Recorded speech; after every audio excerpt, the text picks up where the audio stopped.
follow through is everything.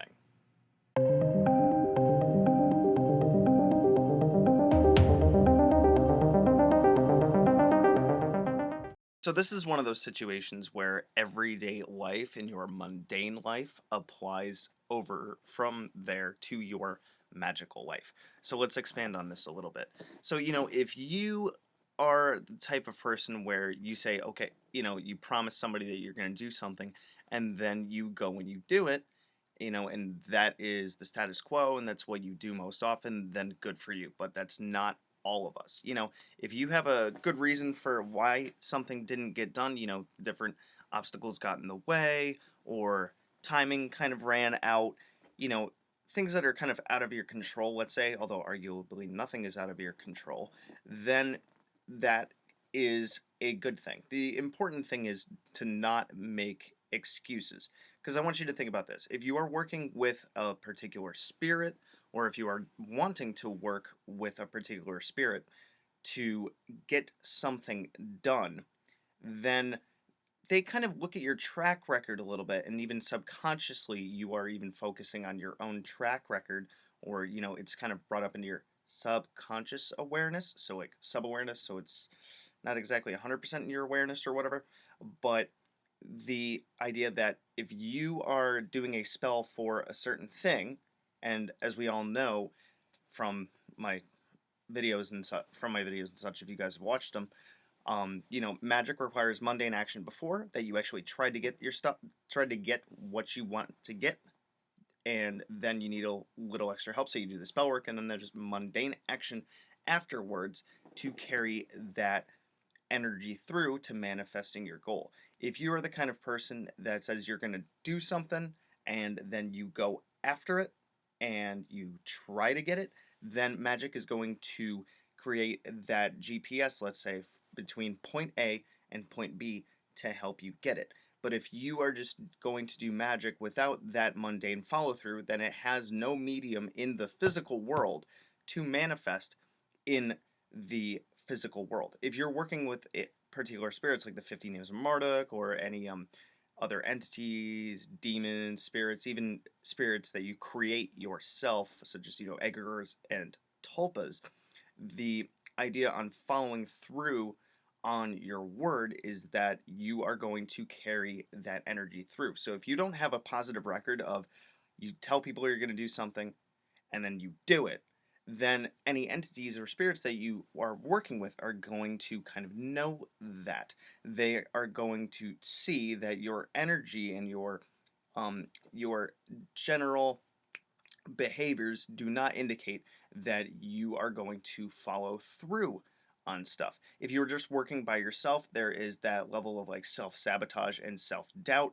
that is going to creep in and is going to affect magic's ability to manifest. So if you are going to do a spell to help you get something, but it's not something that you 100% want, it's not something that you thirst for. It's not, you don't have the real true hunger for it. I'm going after this because I want it. Then it has a much less likely um chance of manifesting. So that's why it's really important to think very, very, very hard about if I am going to do a spell for something, what can I do to make sure that it manifests here in the physical world? And am I going to have the time and the energy and the desire? And am I going to throw my doubts and my fears out about getting what I want? Or am I going to self sabotage? It's okay if you have doubt. Everybody has doubts. That's why we go to others for help, whether it's friends, family, colleagues, people that know more than we do, people that can help us, or in this case, working with magic or working with certain spirits or entities to help us get there. That's why you can kind of phrase it as, hey, I need help getting this. Please push me.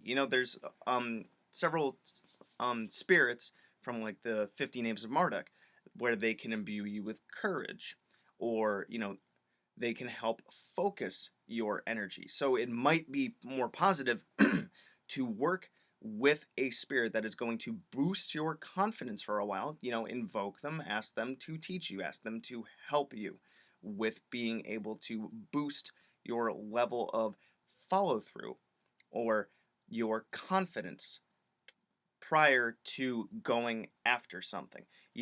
If depending on kind of depends on the scope and scale of your spell work. The smaller and less um, energy requiring and less follow through requiring things that you can focus on and do spells for and manifest, start off with those. But if you are going to go after something big, you are going to have to make a plan on what you are going to do to follow through on it. And that's where like magical journals, book of shadows is come in handy, because you can, when you design your ritual and design your spell work, don't forget to design your follow through on, okay, this is the spell work that I'm going to do, and this is what I'm going to do afterwards to demonstrate that I'm following through on my part of it, and then the magic that I have created will flow through me and flow through the universe and help to manifest, or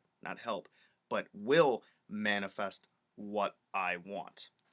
So, in a nutshell, the idea is that when you are going to go for something in Magic, make sure that you can put in the footwork to get something done. And if you have difficulty with following through on things that you say you are going to do in mundane, everyday life situations, whether it be with yourself or with other people, you are going to have to work on that, because your habits, your actions build habits, your behaviors build habits.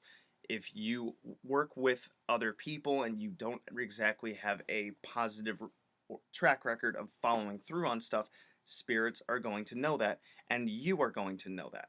So if it's something from waking up at a certain time of day, getting something done, tackling stuff off of your to-do list, or keeping promises, you have to make sure that that is something you are always working on, because that demonstrates that things start as an idea, and then through your action they are manifest in the physical world. So even with magic, things start as energetic and they become physical. So the more often that you can change things from an energetic idea into physical reality, the more positive and the more effective your magic is going to be.